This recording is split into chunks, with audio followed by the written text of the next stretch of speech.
তো মোদি কেমন আছো? ভালো আছি দাদা, তুমি তোমরা ভালো এখন আছো? কোথায় বলো তো? আমি এখন চাঁদপাড়াতে। কেন চাঁদপাড়াতে? চাঁদপাড়ায় এই যে ও মিষ্টি মামির বাড়িতে ভাই, এসেছি। মিষ্টিদির বাড়িতে হ্যাঁ, হঠাৎ কেন? এমনি ঘুরতে আসলাম। জাস্ট ঘুরতে, একটু আড্ডা আর কি মধ্যে। সবকিছু হয় মানুষের বাড়ি যেতে গেলে কবে এসছো? এসছিলাম কালকে। কালকে মানে রাত্রে কালকে এসেছিলে? রাতে এসেছিলাম, হ্যাঁ ওহো। কালকে রাতে এসেছিলাম, আজকে যাচ্ছি।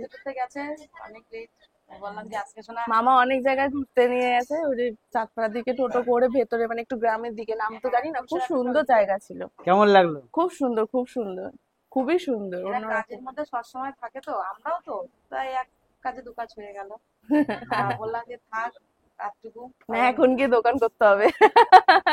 আমার এই সময় দোকান বলতে করে গেলে তো এসেছি, এখন গিয়ে একটু দোকান খালি করতে না হবে। খাই পাঠানো যায়। অবশ্যই তারপরে অবশ্যই। আমাদের এখানে লাস্ট ট্রেন জানো তো কটাই, নাহলে রাত্রিবেলা যদি আমাদের এই ডাউন মানে আপ ট্রেনের মতন যদি রাত 1:30 হ্যাঁ, পর্যন্ত তো কেটে পড়তো ওরা। চলে যেতাম।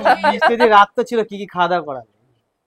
কি খাওয়া দাওয়া করবো, আমার হাত যেটা, আমি সচরাচর আমার হাতের স্পেশাল মটন, মটন কাঠের লাল লাল জালে ঝাল ঝাল। খুব লাল লাল ঝাল ঝাল খুব কাঠের সুন্দর, জালে রান্না খুব করেছি। সুন্দর ছিল, খুব আর সুন্দর খেয়েছি। ওরা তো নিজেদের মানুষ, আর এক্সট্রা করে কি করবো, ঘ্যাটকল বাটা করেছিলাম, ঘ্যাটকল বাটা ছিল আমার।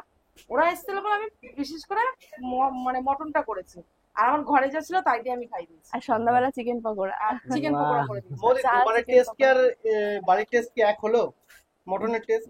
দোকানের টেস্ট আর বাড়ির টেস্ট মানে মানে মানে মায়ের আগে সাথে, হ্যাঁ। মায়ের সাথে দোকানে আমি একবারই খেয়েছি ভাই, আর এখানে এই শেষে খেলাম, ঠিক আছে, কিন্তু কালকের রান্নাটা খুব সুন্দর সব ছিল। থেকে বড় কথা না, ঠিক আছে, হ্যাঁ একদমই তাই। কিন্তু মিষ্টিদি কালকের তোমার ওরকম কেমন কাঠের ফিলিংস? জালে তো আমাদের খুব ওখানে। ভালো লাগছে। আচ্ছা, বললাম যে দুপুরবেলাটা থাক, একটু ডাল ভাত রান্না হ্যাঁ, করি, তা বলছে না ঠিক আছে মামি, দোকান সবাই তো কাজের মানুষ, হ্যাঁ। দোকানদারি করে, তা ঠিক আছে অন্যদিন থাকবে। তো থ্যাংক ইউ মিষ্টিদি, আর থ্যাংক ইউ মোদি। ওয়েলকাম চাঁদপাড়ায় আসার জন্য ধন্যবাদ, থ্যাংক ইউ।